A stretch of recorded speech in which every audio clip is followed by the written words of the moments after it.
And if you want to train more people and develop more people to be just like yourself, you have to follow up.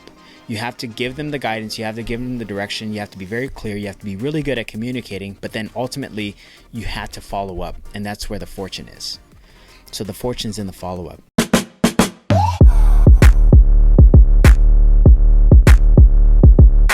Hi, Kevin. Hi. Welcome.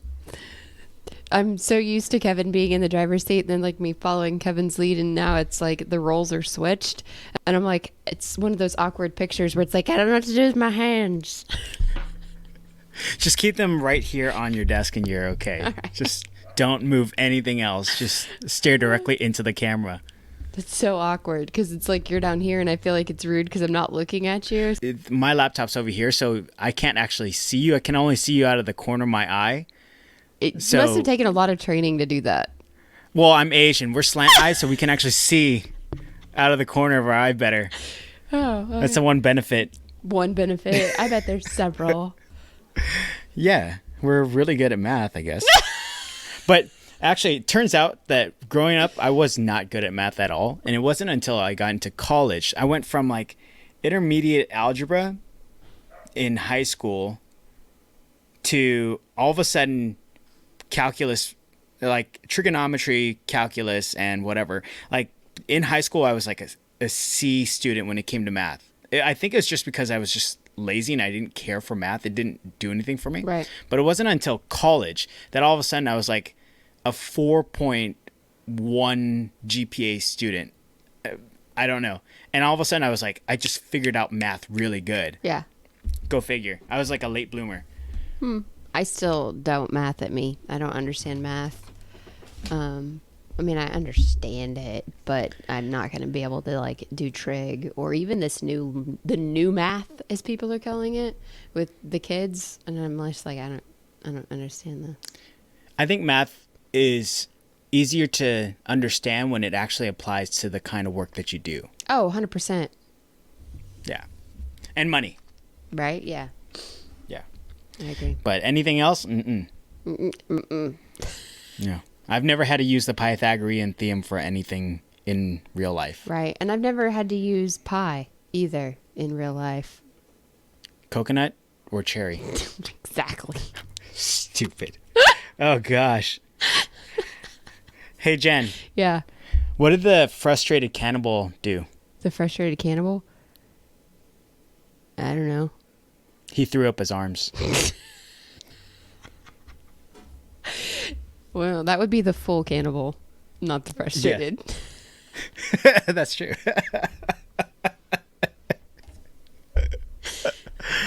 This is how I do my opening sessions for podcasts, just to break the ice. Yeah. Stupid dad jokes. Right.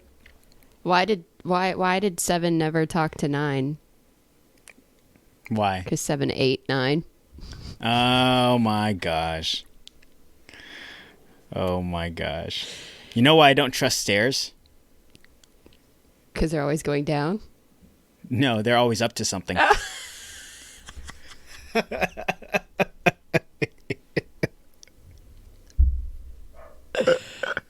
my god. Like we have this total agenda for our podcast, but we just went way off the rails real quick. Real fast, like. Yeah.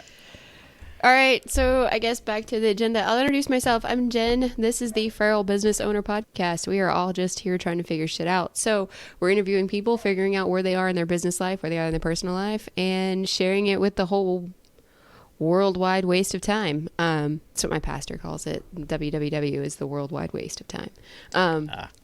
Honestly, and I've been called out a lot recently from my fiance, Jason, and he's like, put down the phone. And I'm like, okay, fine, I agree. Yes, it's an issue. So no, I get it.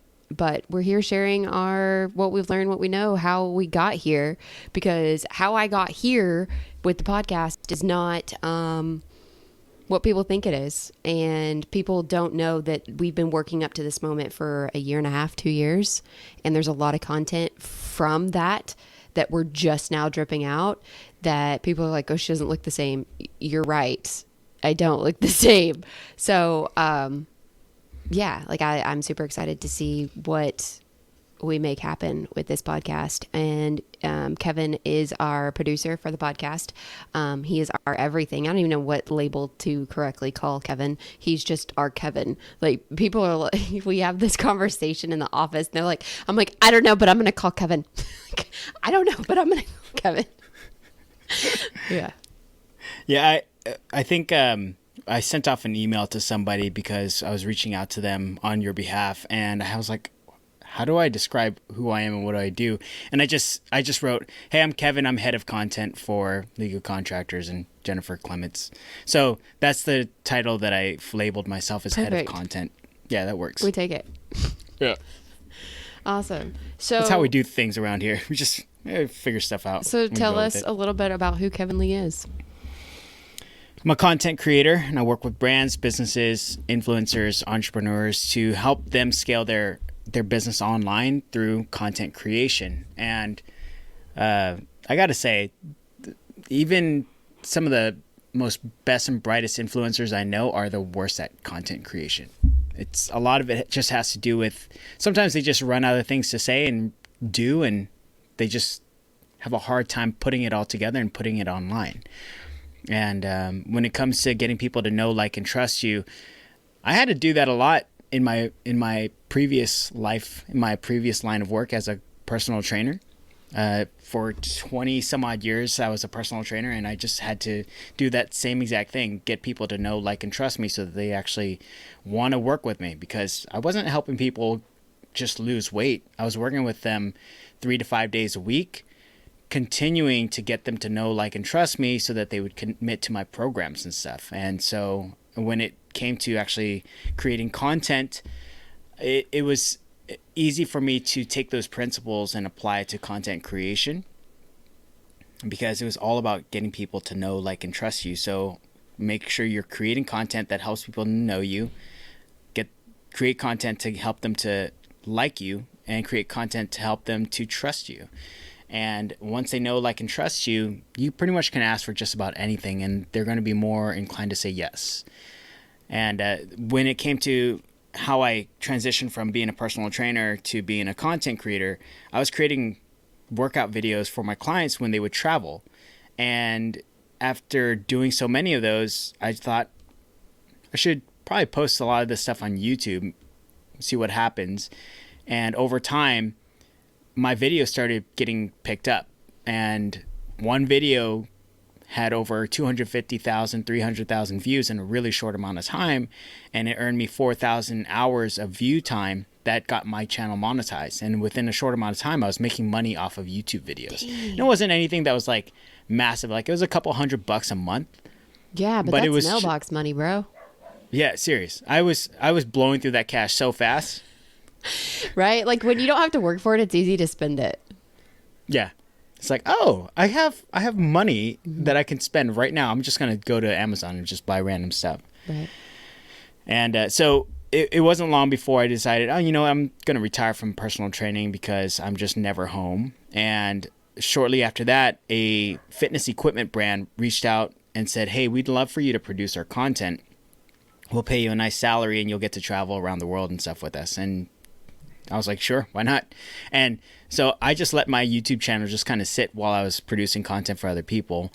And just from traveling and networking, it brought me here. That's awesome. Yeah. And you still get to travel, but you get to travel on your time, your schedule. You set your boundaries and your timelines and all that stuff. Absolutely. Yeah. That's awesome. Yeah. And speaking of the boundaries and the balance, how do you, because I mean, obviously you're working from home, like your studio is your house. You've got an amazing setup that I know of. How are you able to keep that boundary and actually keep yourself motivated? Because I know that when I work from home, it doesn't stay long. Like, I'm not a good work from home person and stay dedicated. Like, how are you able to do that? Well, hold on, let me show you.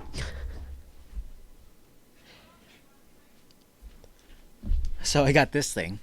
Oh, It's a little timer cube. Mm-hmm. So it has like a 15-minute, 30-minute, 60-minute, 5-minute timer. So like you just flip it on to its side and it just starts the clock. So one thing is time blocking. It's helped me a lot because, you know, I have so many clients that I'm working with constantly and I'm just constantly working. So it's easy for things to get away from me, especially when I have multiple screens and I'm working on stuff and I'm watching and listening to stuff. It's easy for an hour to become 2 hours. It's easy for 2 hours to become 5 hours. And I can just sit there and just work. And so I've learned to time block really well when it comes to working on stuff. So whether it's working on video edits, whether it's on Facebook ads, whether it's on testing creatives or research, or even just managing calls and stuff, I have to time block everything now because it can easily get away from me. Like I could start at 7 o'clock in the morning and in a quick blink, it's 2 a.m. Oh God, yeah. And that just goes by. The other part is because I am home, you know, I have my kids and then I have my wife and then I have my 3D print farm over here where I'm making all my fun toys and stuff. Yeah. So I have to be able to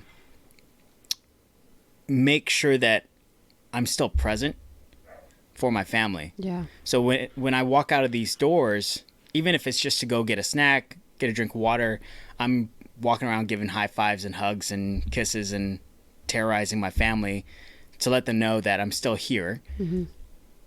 And it's all about what I call work-life integration. It's not work-life balance.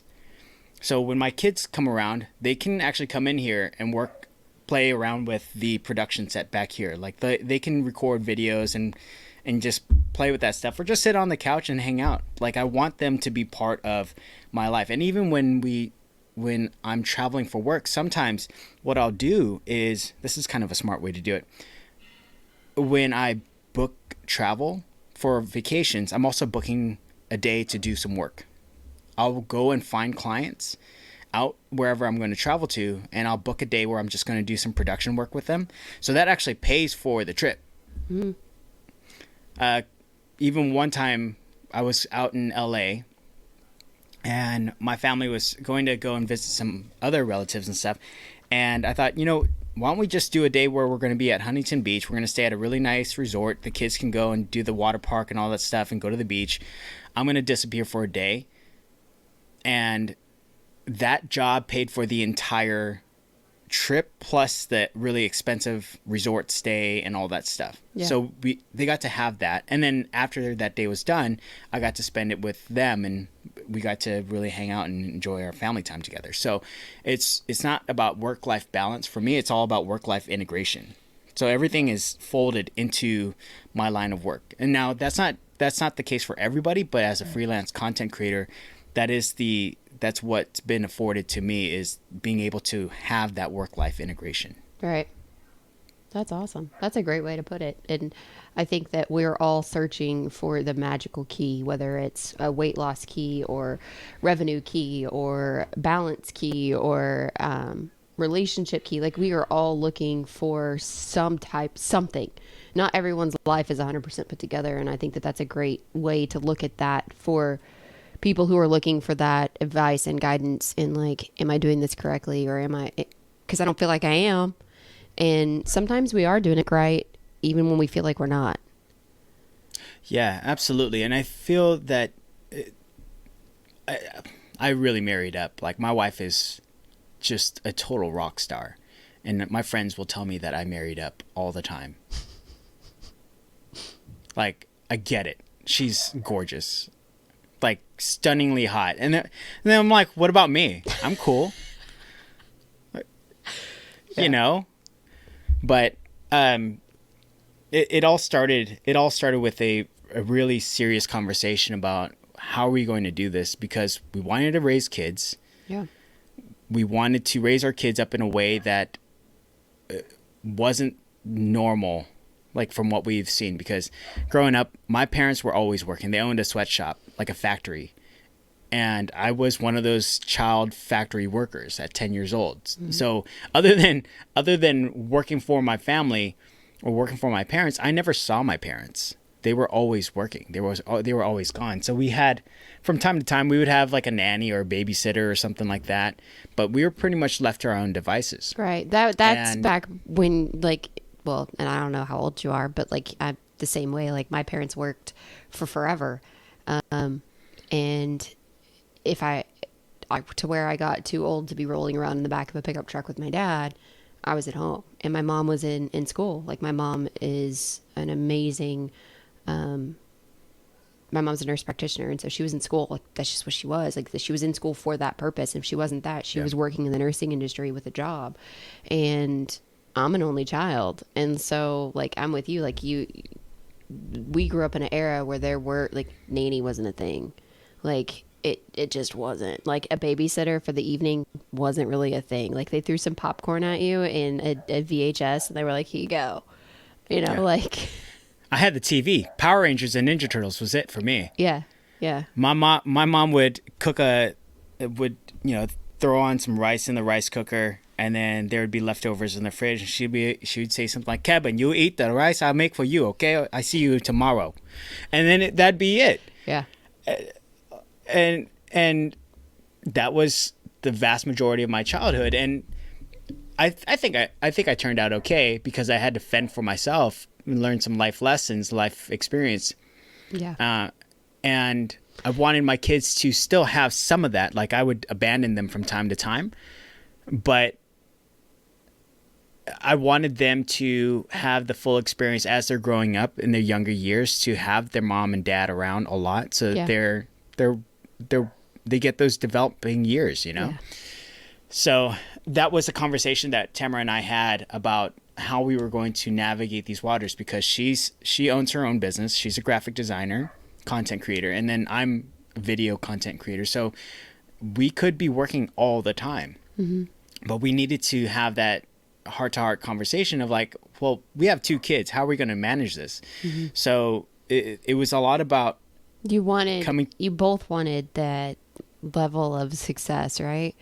And I would love to have your wife on the podcast, by the way, because it's a whole nother conversation of we want to be moms and we want to be really, really, really good at being moms, but we also have this like internal fire that drives us to be amazing in our careers.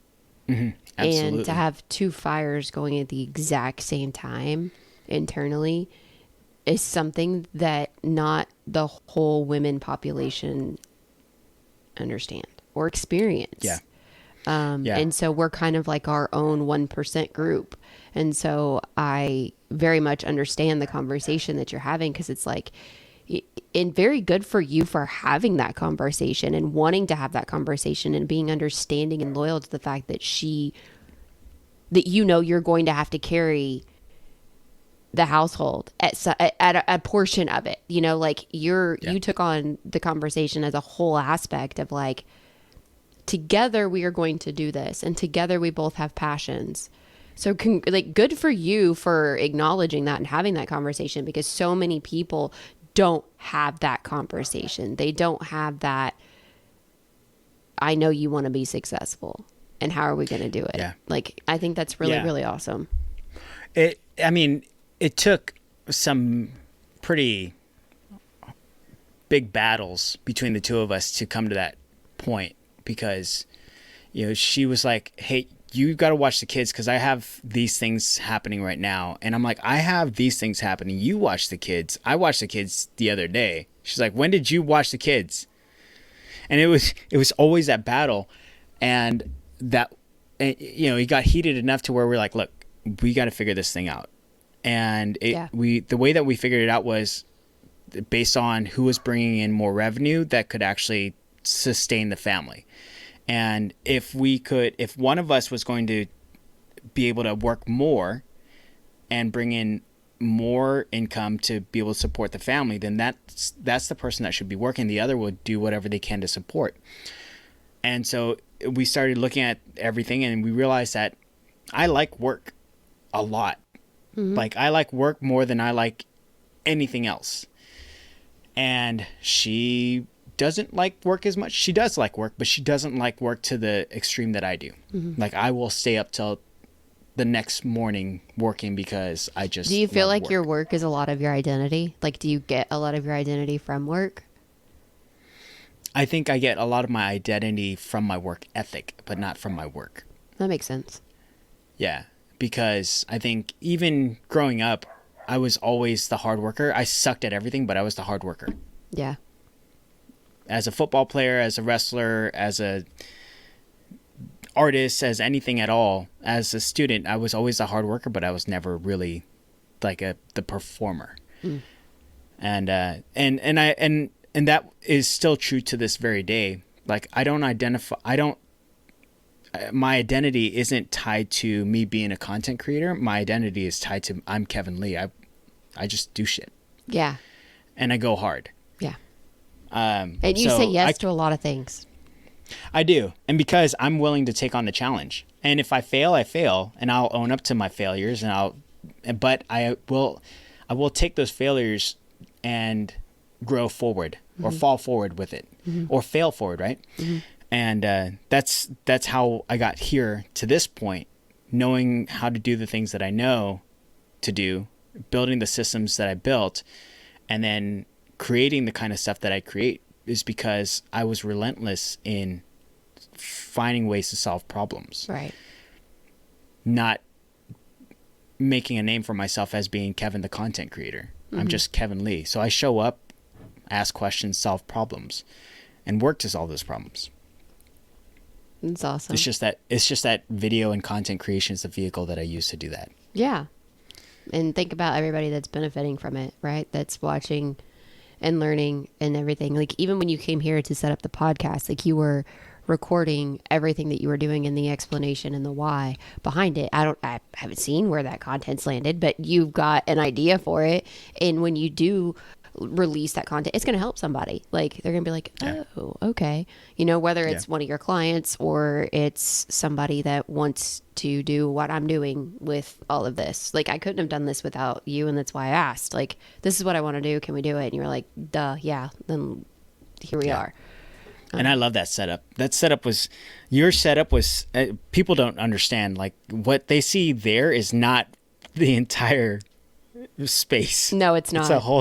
It's not that at all. It looks like a professional set with a nice backdrop, nice lighting, a little contrast, some shadows. So it's like serious and professional. On the other side, it's like Chaos. a whole nother chaos. Yeah. So, like, yeah, on the, like, my desk is one of those, U-lift desks, I think is what it's called, but it goes up and down, whatever. And this backdrop behind me is a used, trade show backdrop that's push pinned to the wall. And then on the other side is Jason's desk, the pack and play, the portable AC unit, because there's no AC in this office. And there's a baby playmat on the floor. So while you think you know everything about content creation and what it looks like, you don't have to spend the money to rent a studio, because you could turn a closet into a studio.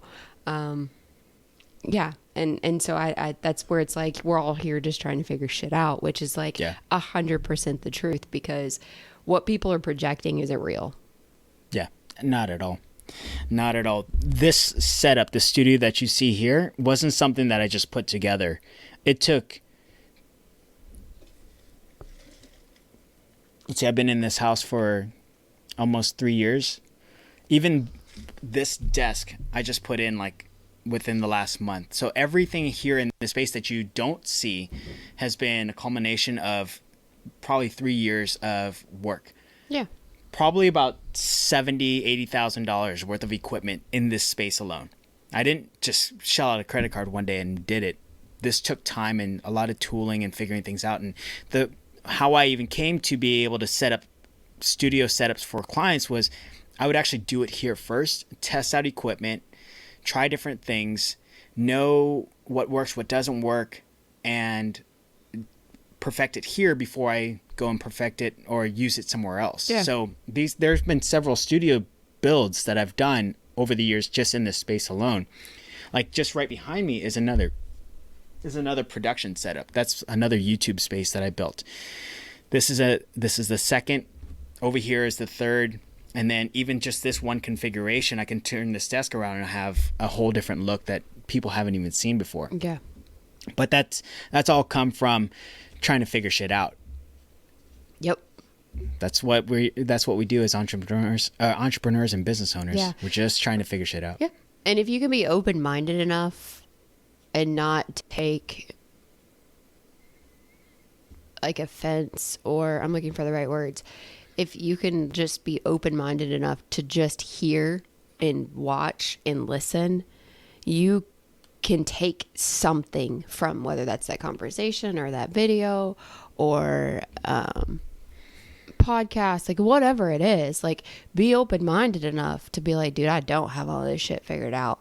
And if that one little nugget is what I take away from it, that's what I take away from it. But you don't have to take everything.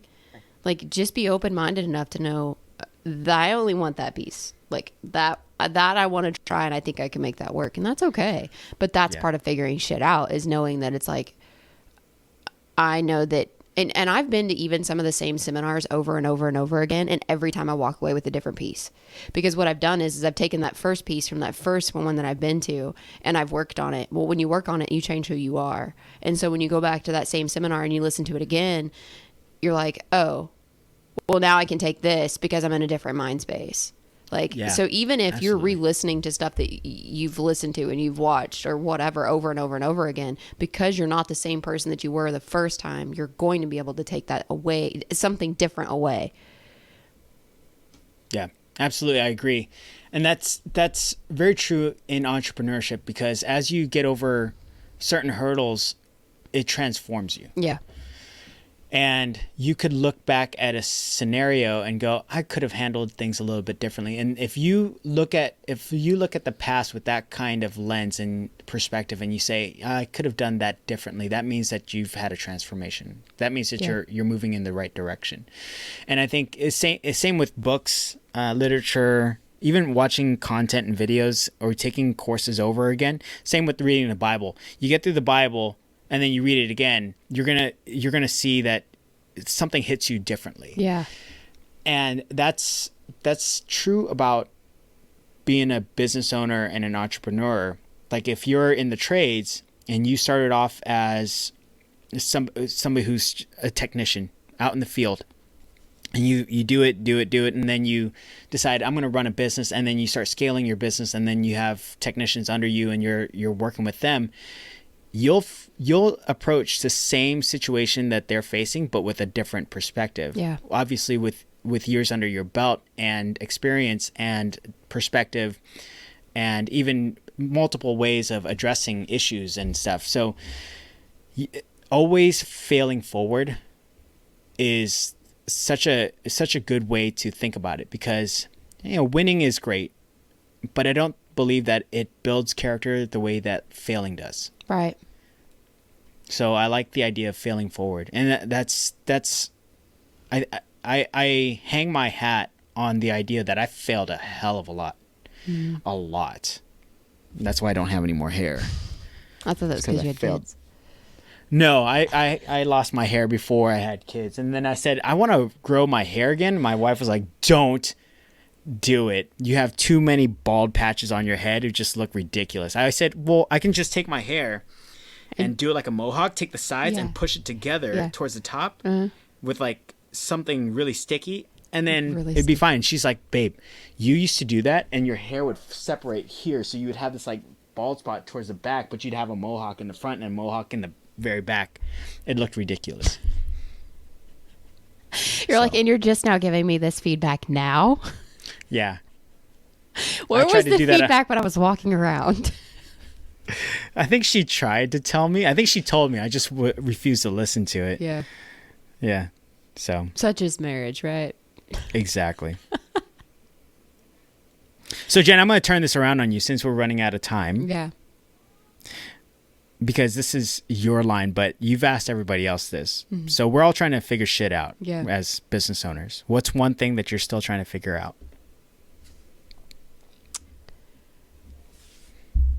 How to go back and fix mistakes. Like and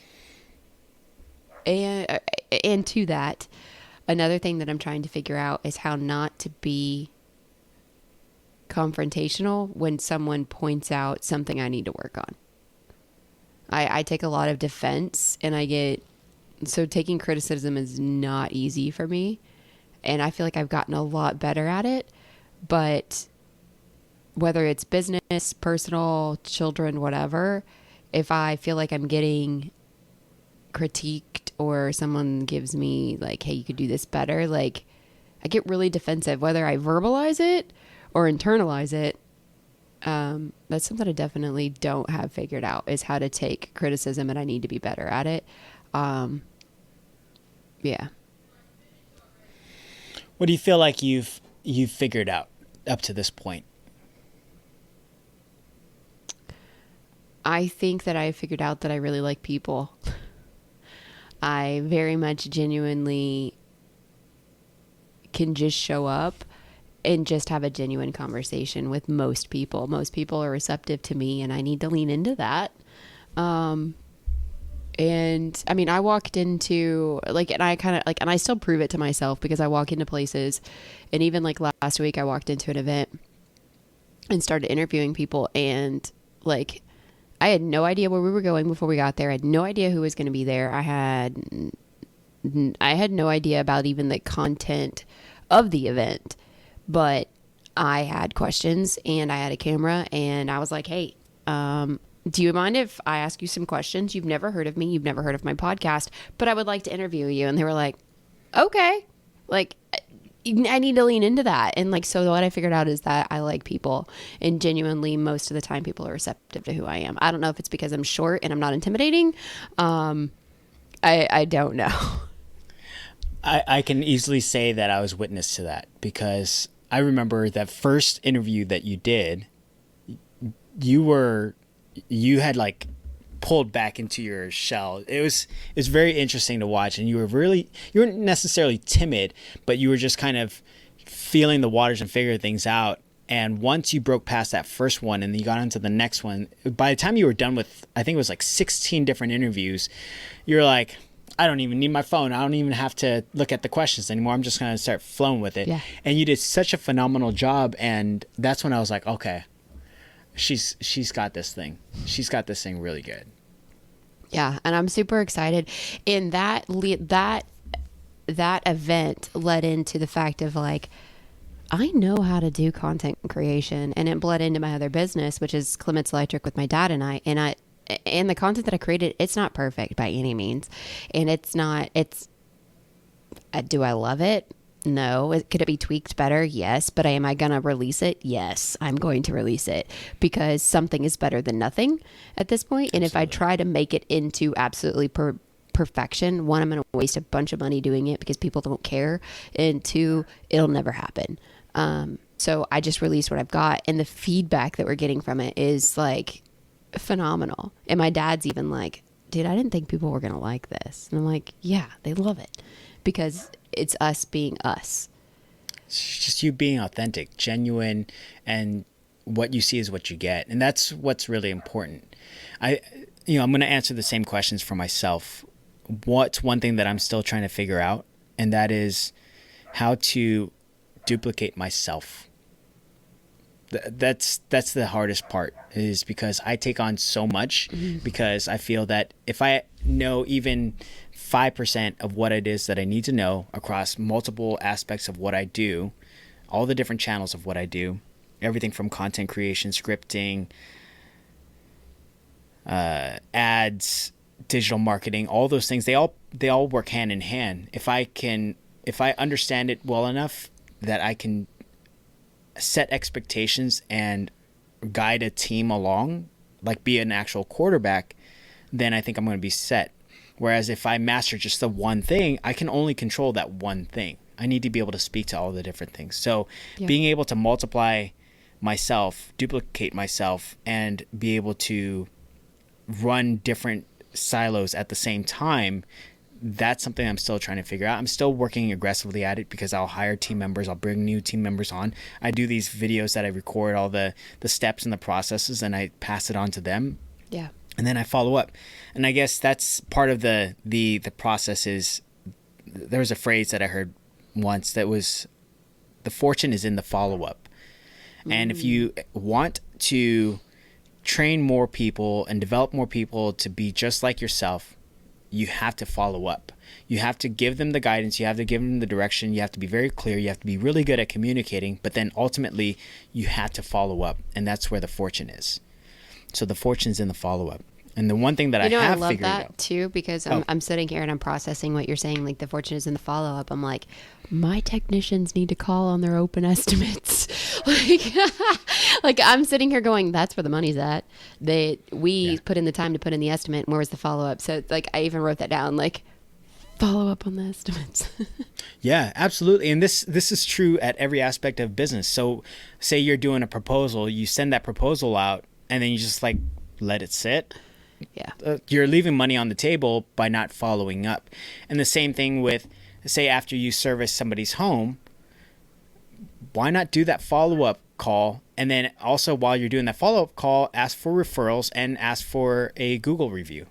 Yeah. Right? Those little things that you do in the follow-up, asking the questions, looking for insights, and trying to get, not only add more value, but also get some value out of it, you're going to grow your business incrementally. Yeah. Every single time you do it. So every interaction you do, make a point to do the follow-up.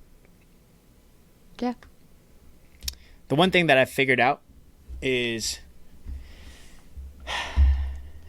and this is only, I think this is applicable to me. I've gotten really good at solving problems by throwing a ton of money at it. That's it. You sound That like money my dad. goes, yeah. You if you're looking to solve a problem, you're either going to throw time at it or you're going to throw money at it. Yes. And I first starting off as a business owner, as an entrepreneur, bootstrapping everything, I didn't have money. So I just threw time at it. Yeah. And the more time that I threw at it, the less time I had to put in towards the things that were actually making me money. Mm-hmm. So not only was I not making money because I wasn't putting in the time into the things that were actually making me money, but I was also like throwing time at something that wasn't actually making me money at that moment.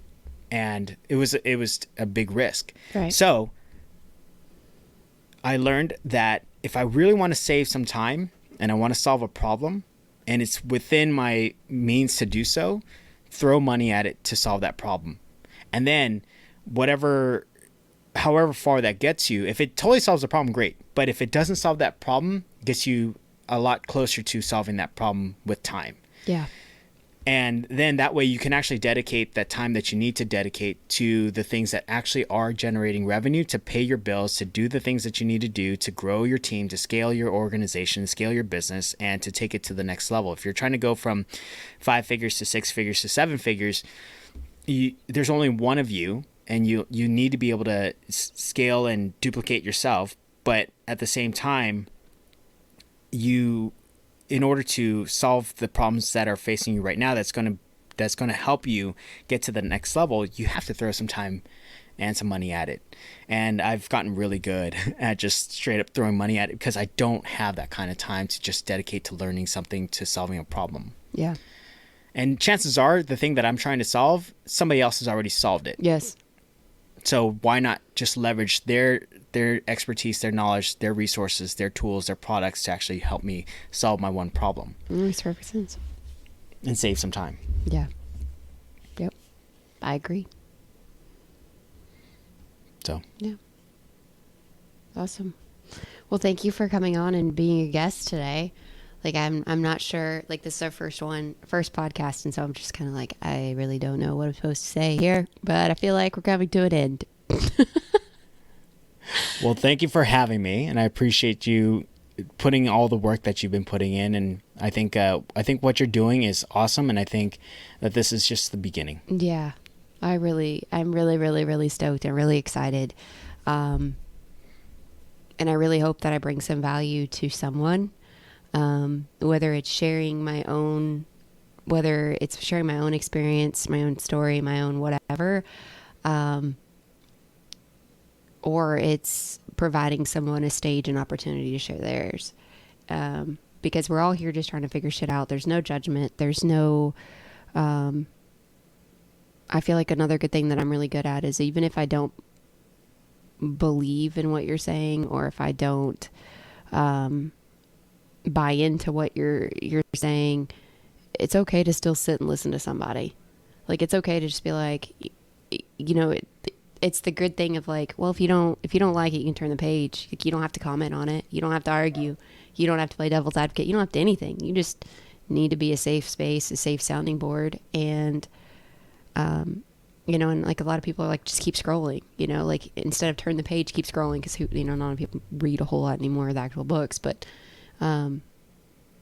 I truly live by that. Like I have conversations with people that I don't necessarily believe in how they live or believe in what it is that they're doing, but I want to maybe try and understand, like, can I see your viewpoint? Like, I may not agree with it still, and even at the end of the conversation, but let's talk about it. Like, tell me why you believe the way you believe, or tell me why you live the way that you live, or tell me why you run business the way you run business. I may not agree, but I can't grow my mindset if I'm not willing to sit and listen. And that's why God gave you 2 ears and 1 mouth. Yeah. True story. Mm-hmm. Yeah. And even still, like, even in relationships, it's like, do you speak now or do I listen now? Like, do I react now or do I just need to listen? Like, because I feel like if you're busy talking, your intuition's not listening. Oh, ooh, where's my pen? Gosh. Oh, golly. That's something that I learned to say here. So, one last thing before we go. Yeah. I got a new business idea. Oh. So, in Vietnamese, ga means chicken. Oh. My last name's Lee.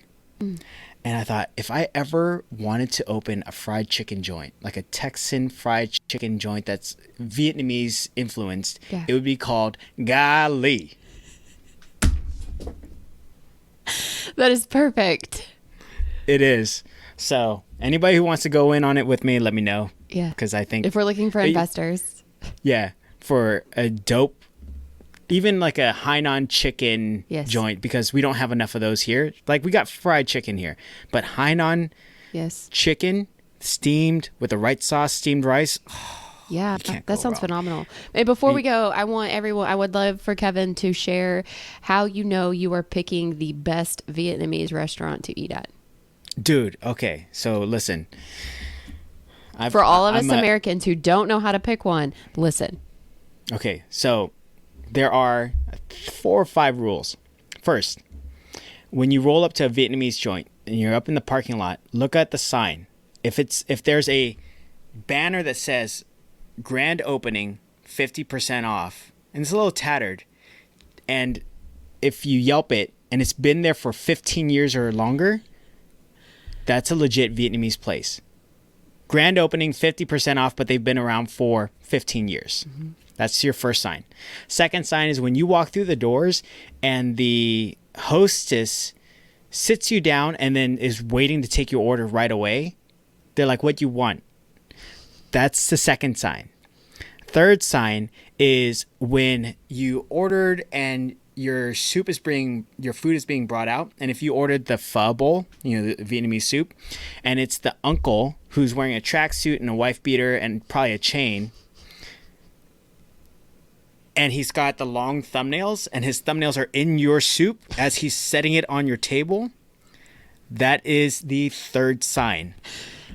Bonus is if he smells like cigarettes, because chances are he was sitting out back smoking a cigarette, chilling, and then they're like, hey, you need to go serve the customer their food.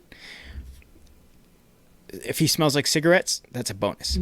Fourth thing is when you're done eating and you're just kind of sitting there like, where's my check?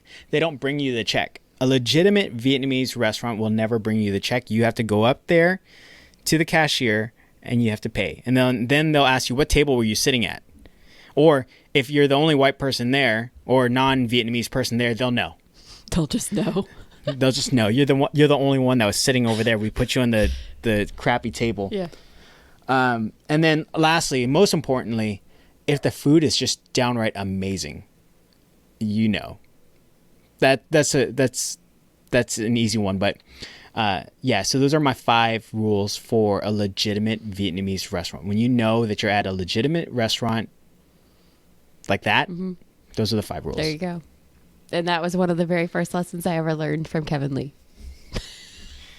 Yes, ma'am. That was awesome. All right. Well, thanks for joining us today on the podcast. And we look forward to having you back on. Thank you.